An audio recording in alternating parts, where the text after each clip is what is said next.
why not Harper just put the needs... deal? But first of all, why not just put the deal? Because listeners may not be aware. Well, I've just given you an answer as to why we wouldn't put a deal, because only half of the negotiations would have been over. I don't know if you were listening to that comment or not. Mick, don't be aggressive. Let's have a conversation. I'm not being aggressive. Okay, but you interrupted me while I was speaking. First of all, Transport Secretary Mark Harper wants you to put the offer that is on the table to your members. Can you just explain to our listeners this morning why you're not doing that?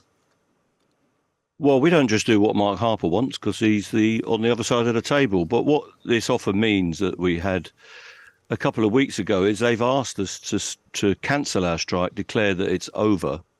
And the proposals that they put to us meant that we'd have to go into another round of negotiation in order to get the 4% as they've put it. And that would be on the terms and conditions that our members have negotiated over decades. So we're not prepared to declare a dispute over when you're only halfway through the negotiations. Nobody would disarm themselves halfway through a campaign. So the structure of the proposal they put to us is entirely unacceptable, and no responsible trade union would just declare a dispute to have been finished when you haven't negotiated half of the deal. So that can't work. So we have to go back and revisit that. And Mark but why Harper not just put the deal? But first of all, why not just put the deal? Because listeners may not be aware. Well, I've just given you an answer as to why we wouldn't put a deal, because only half of the negotiations would have been over. I don't know if you were listening to that comment or not. Mick, don't be aggressive. Let's have a conversation. I'm not being aggressive. Okay, but you interrupted me while I was speaking. But I'm just trying to explain for our listeners, because it's important they understand. Some RMT members, like signallers, have voted to strongly accept the deal that's on the table. That's a different proposal. That's a different company and a different negotiation on a different offer. It's a similar deal, though. Simon Calder from The Independent told us today it's a similar deal. You dispute that. It's not a similar deal. Well, Simon Calder is wrong. The deal for Network Rail was based on a completely different set of terms and conditions. It was a better value deal, and we weren't required to declare our dispute over. So the document that we had from the train operating companies was an 11-page document, and what they told us 2 weeks ago was to move forward in that negotiation, the RMT would have to declare that its dispute was over and take no further industrial action when only half of the issues had been dealt with. So they wanted us to go into a second year of negotiations without having settled any of the issues, but without the ability to take any further action and to give up our leverage at the table. So that can't happen. What Mark Harper has done is spent £1.25 billion on this dispute of taxpayers' money and has moved it no further forward. And he is subsidising private companies that are making profit every day of the week, even when we're on strike, through taxpayer subsidy, through a dogma of privatisation.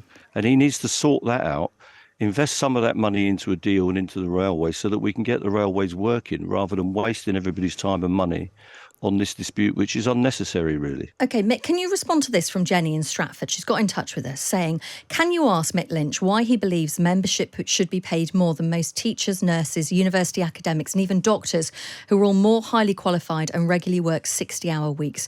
Moreover, why should they receive a pay rise when they as an industry provide such a poor service that isn't a new phenomenon?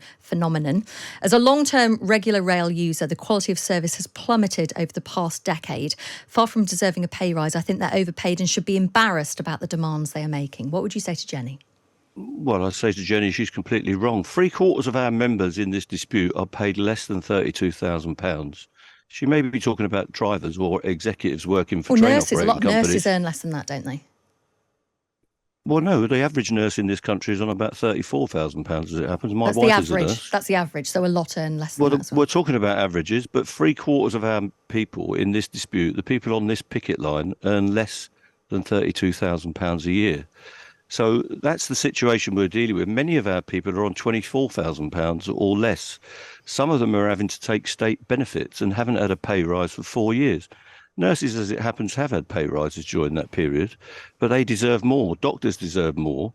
And what's going on in this country, because people get paid low wages while companies are making profits, you've got a transfer of wealth between working people and the rich. That's what's going on in this society, because dividends and profits are up, including all of the people I negotiate with. The people I sit opposite at the negotiating table are earning it more than £500,000.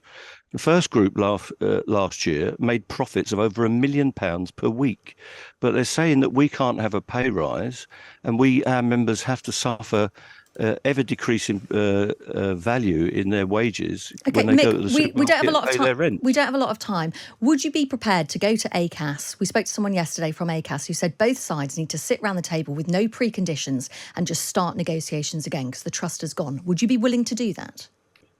Well, if ACAS has got anything to say, we're always willing to go there. I've been there, dozens of times in my career, and they've been useful. But I don't think the employers want to go to ACAS because the employers have to get their instructions directly off Mark Harper. It's in their contracts.